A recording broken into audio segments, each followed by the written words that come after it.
चलिए आज हम बात करने वाले एक बहुत ही महत्वपूर्ण फिलॉसफी की जिसके बारे में बहुत चर्चा होती है, जिसको कहा जाता है मार्क्सिज्म। यानी कि जो कार्ल मार्क्स के द्वारा दी गई फिलॉसफी है, जिसको कार्ल मार्क्स ने दिया था। इसके कारण ही उनके नाम पर ही इसको मार्क्सवाद या फिर मार्क्सिज्म कहा जाता है। ठीक है, अब मार्क्सिज्म क्या है इसको समझने की कोशिश करते हैं।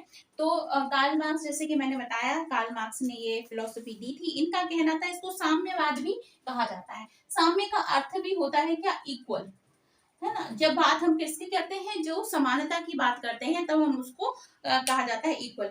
तो यहाँ पर सबसे पहली बात तो मैं बता दूं कि मार्क्सवाद या साम्यवाद हमेशा वैज्ञानिक दर्शन पर विश्वास करता है। यहाँ पर जो दर्शन की बात की जाएगी वो कैसे दर्शन की बात की जाएगी, साइंटिफिक बेस पर जो आधारित हो ऐसे दर्शन की बात की जाएगी। विज्ञान की विधियों में ये दर्शन विश्वास करता है। इसके अलावा बाहरी जगत में मनुष्य के प्रयत्नों में परिवर्तन लाया जा सकता है। इस दर्शन में पदार्थ की महत्ता अधिक होती है और मन की महत्ता को ये नाकार देता है। ये दर्शन जो होता है वो वास्तविक सत्ता जो है वो पदार्थ की मानता है और मन की सत्ता पर विश्वास नहीं करता है। कहने का तात्पर्य ये है कि ये दर्शन जो बात करता है वो पूरी तरीके से किसकी बात करता है, मैटर की बात करता है, तत्व की बात करता है। जो कि इस बाहर जगत में हमें तत्व दिखाई देते हैं उसकी बात करता है। उनका कहने का अर्थ है कि जो भी चीज दिखाई दे रही है उसका महत्व है, जिसका उपयोग करके मनुष्य अपने जीवन को सफल बना सकता है, वो सही है। इसके अलावा जो मन की बात करते हैं, विचार की बात करते हैं, इनको वो नकार देता है। विचार सत्ता जो आइडियलिज्म की है उसको भी ये नकार देता है। ये बात करता है कि सभी जो मनुष्य यहाँ पर रहते हैं, इस पृथ्वी में जितने भी जीव जंतु रहते हैं, पेड़ पौधे रहते हैं, जो कुछ भी दिखाई देता है, इन सब की उपयोगिता को महत्व दिया जाता है। वैज्ञानिक विधि से जो कुछ भी हम कर सकते हैं, अर्न कर सकते हैं, उसकी बात को महत्व दिया जाता है। इसके अलावा मन की सत्ता, विचार की सत्ता, ईश्वर की सत्ता को ये दर्शन नहीं मानता है। उसकी बात को ये सिरे से नकार देता है। ठीक है, मार्क्सवाद दर्शन जो है ब्रह्मांड को पदार्थ से बना हुआ मानता है। इसके अलावा वो विश्वास करता है कि पदार्थ जन्य संसार ही सत्य है। जो पदार्थ से बना हुआ है, मैटर से बना हुआ है संसार, वही सत्य है। इसके अलावा कोई और सत्य नहीं है। यह दर्शन आत्मा को एक चेतन तत्व मानता है और ईश्वर के अस्तित्व को स्वीकार नहीं करता है। क्लियर हो गया आपको कि मार्क्सिज्म क्या बात करता है। अब चलिए, मार्क्सिज्म में जो इंपॉर्टेंट बातें कही गई हैं, जिसमें आता है मेटाफिजिक्स, जिसको तत्व मीमांसा कहते हैं, एपिस्टेमोलॉजी जिसको हम ज्ञान मीमांसा कहते हैं, और एक्सियोलॉजी जो जिसको हम कहते हैं मूल्य मीमांसा। ये क्या है?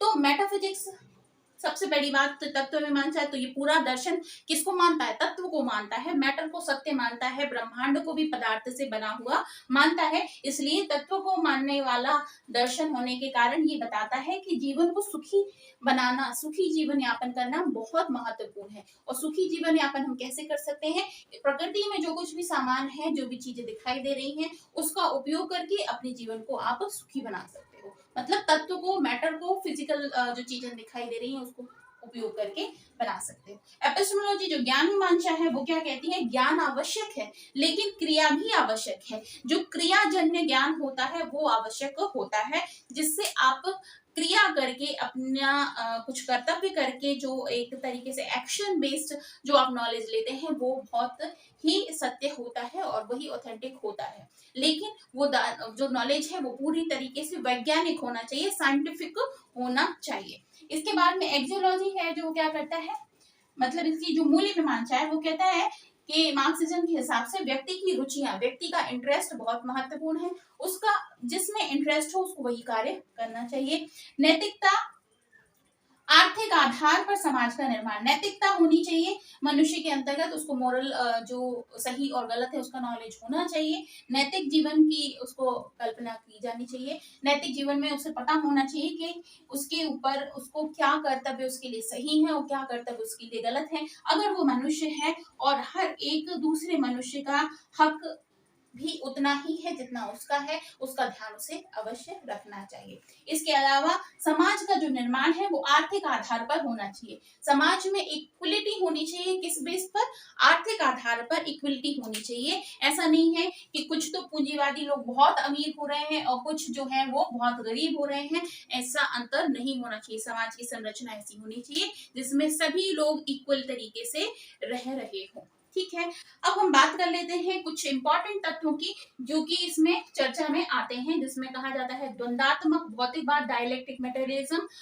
वर्ग संघर्ष जिसको क्लास स्ट्रगल कहा जाता है, हिस्टोरिकल मटेरियलिज्म जिसको हिस्टोरिकल यानी कि ऐतिहासिक रूप से जो भौतिकवादी व्याख्या है उसकी बात की जाती है, प्रिंसिपल ऑफ सुपर वैल्यू, यहाँ पर जो अतिरिक्त मूल्यों की बात है वो भी की जाती है। इनके बारे में हम समझ लेते हैं कि ये द्वंदात्मक भौतिकवाद क्या है, वर्ग संघर्ष क्या है और आपका हिस्टोरिकल मटेरियलिज्म क्या है।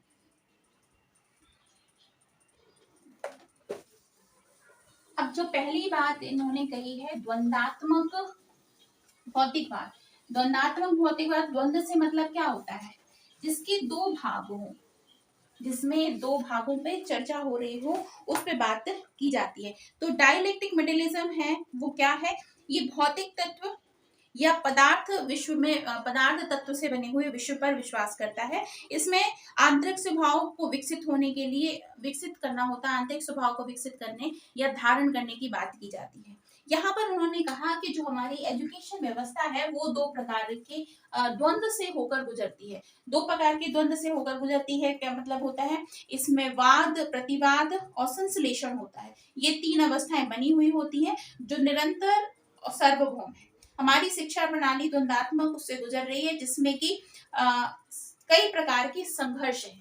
इनका मेन जो उद्देश्य है मार्क्सिज्म का, उसमें उन्होंने ये कहा है कि शिक्षा प्रणाली इस तरीके की हो जो सभी वर्गों को एक समान रूप से प्राप्त हो, एक समान रूप से दिया जाए। यानी कि यहाँ पर शिक्षा इस तरीके से प्राप्त होनी चाहिए जिसमें कि कोई व्यक्ति का आकार या आधार या फिर उसकी जो आर्थिक स्थिति है वो छोटी है और कई लोगों की बड़ी है, ऐसा नहीं होना चाहिए। दोनों में एक होना चाहिए, इक्वलिटी होनी चाहिए, इस आधार पर शिक्षा दी जानी चाहिए। तो अगर ऐसी शिक्षा नहीं दी जा रही है तो इसको कहा जाता है द्वंदात्मक भौतिकवाद। ठीक है, दोनों के बीच में द्वंद्व चलता रहता है, हम सही और गलत के बीच में फंसे हुए रहते हैं कि सही क्या है गलत क्या है, और ये सारा द्वंद्व चलता रहता है। जब इस तरीके की शिक्षा दी जाएगी जिसमें सारे ही वर्ग जो है वो समान रूप से आ जाएंगे तो ये द्वंद्व खत्म हो जाएगा। वर्ग संघर्ष के बारे में भी उन्होंने बताया है जिसको क्लास स्ट्रगल कहा जाता है, जिसमें उन्होंने बताया कि पूरे विश्व की जो संरचना है वो व्यक्तियों ने बनाई है, व्यक्तियों के द्वारा ही समाज बना हुआ है, जिसमें एक पूंजीपति होता है जो कि जिसके पास सारी सुख सुविधाएं होती हैं और जो एक अच्छी लाइफस्टाइल को मेंटेन करता है। लेकिन एक ऐसा व्यक्ति होता है जो कि कमजोर है या फिर आर्थिक रूप से संपन्न नहीं है, तो वो क्या करता है, ये जो शक्तिशाली व्यक्ति है, आर्थिक रूप से संपन्न व्यक्ति है, वो इस कमजोर व्यक्ति को दबाता है, उसका आर्थिक और हर तरीके का शोषण करता है। जबकि समाज की संरचना कैसी होनी चाहिए कि दोनों का हक जो है वो बराबर होना चाहिए, दोनों का अधिकार जो है वो बराबर होना चाहिए। ठीक है, यानी कि यहाँ पर साम्यवाद की बात उन्होंने की है कि दोनों में इक्वालिटी होनी चाहिए, किसी भी तरीके का क्लास इंटरवल या फिर क्लास स्ट्रगल नहीं होना चाहिए, समाज इस तरीके से बने। ठीक है, नेक्स्ट बात करते हैं हिस्टोरिकल मटेरियलिज्म की, जिसमें बात की जाती है कि हमारा जो इतिहास है, हमारा इतिहास कैसा है, कि हमारे इतिहास में जो कई तरीके के राजा महाराजा हुए हैं और कई तरह से देखा गया है, तो एक होता है राजा और दूसरी होती है छोटी छोटी जो प्रजाएं होती हैं। तो राजा क्या करता है, सभी पर शासन करता है और उसके बाद प्रजा का पालन भी करता है, प्रजा का शोषण भी होता है। लेकिन अब चूंकि ये व्यवस्था पुरानी व्यवस्था थी, ये खत्म हो गई है, अब समाज का निर्माण ऐसा होना चाहिए कि जिसमें कोई राजा और प्रजा न हो, बल्कि समाज जो हो वो पूरे तरह से समान रूप के लोगों में, समान वर्ग के लोगों में बटा हुआ होना चाहिए।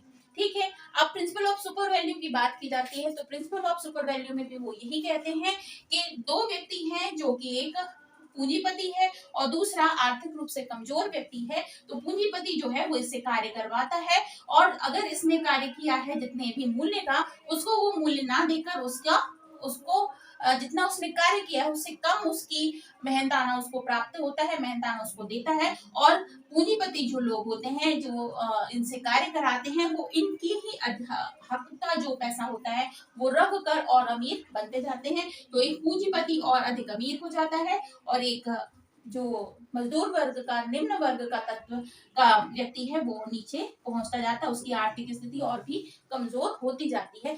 ऐसा नहीं होना चाहिए। एक व्यक्ति को इस तरीके की शिक्षा प्राप्त होनी चाहिए जिसमें सभी लोगों को समान रूप से जीवन जीने का अधिकार प्राप्त हो। ठीक है। अब यहाँ पर जो कार्ल मार्क्स का कहा गया है वो क्या कहा गया है, पूंजीपतियों और श्रमिकों के बीच में संघर्ष का मूल कारण है कि श्रमिक जितना मूल्य का श्रम उत्पन्न करता है उसे उससे कम मजदूरी मिल पाती है और पूंजीपति वर्ग मुफ्त में ही अतिरिक्त मूल्य को हड़प कर श्रमिकों का शोषण करते हैं, जो कि नहीं होना चाहिए। कार्ल मार्क्स ने ये बिल्कुल कहा गया है उनके हिसाब से कि इस तरीके का एजुकेशन होना चाहिए जिसमें सभी लोग समान रूप से जीवन जिए, सभी को समान अधिकार हो, सभी की जो आर्थिक स्थिति है वो भी क्या हो, समान। अब इसके बाद में शिक्षा की बात कर लेते हैं। तो शिक्षा में भी उनका कहना यही था कि शिक्षा कैसे मिलनी चाहिए। एक तो शिक्षा का सामान्य रूप से सभी को मिलना चाहिए। मटेरियलिस्टिक एजुकेशन की बात करते हैं, शिक्षा इस प्रकार से मिले जो कि मनुष्य के जीवन को सुखी बनाने के लिए उपयोगी सिद्ध हो। ठीक है, उसको कार्य रूप में, उसको कार्य किस तरीके से किया जा सकता है, ऐसी शिक्षा प्राप्त हो। सिर्फ इस तरीके की शिक्षा प्राप्त ना हो कि वो बताए कि आपको विचार करना चाहिए, उसके बाद उसको आगे बढ़ाना चाहिए, आपको सोचना चाहिए। बैठे बैठे खाने की, बैठे बैठे बैठ के काम करने की बात नहीं करता है।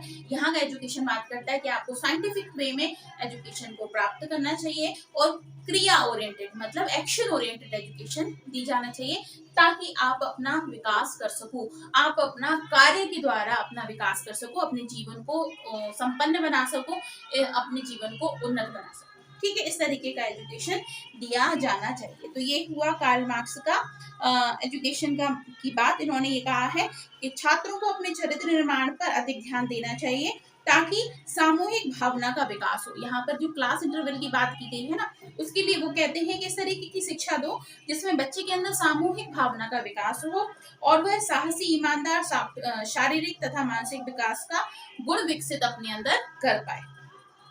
ठीक है, और शिक्षा पूर्णतः वैज्ञानिक हो, ऐसी बात कार्ल मार्क्स ने कही है। ठीक है, और शिक्षण विधियां भी वैसी ही होनी चाहिए जिसकी बात करते हैं, लेक्चर मेथड की बात नहीं करते हैं, ये बात करते हैं क्रिया ओरिएंटेड मेथड की, जिसमें कि जैसे आती है प्रयोगशाला विधि, आपकी खोज विधि होती है या फिर प्रोजेक्ट मेथड होती है। इन सारी विधियों की बात करते हैं जिसमें बच्चे के अंदर कार्य करने का जज्बा पैदा हो। ठीक है, तो ये हो गया Marxism. That's all from my side in this video. Next जो वीडियो हमारा आएगा इसमें हम बात करेंगे तार्किक विश्लेषणवाद, तार्किक अनुभववाद और एक और आता है जो विधेयात्मक सापेक्षवाद। ठीक है, तो मिलते हैं नेक्स्ट वीडियो में, तब तक के लिए अपना बहुत ख्याल रखिए। Bye bye.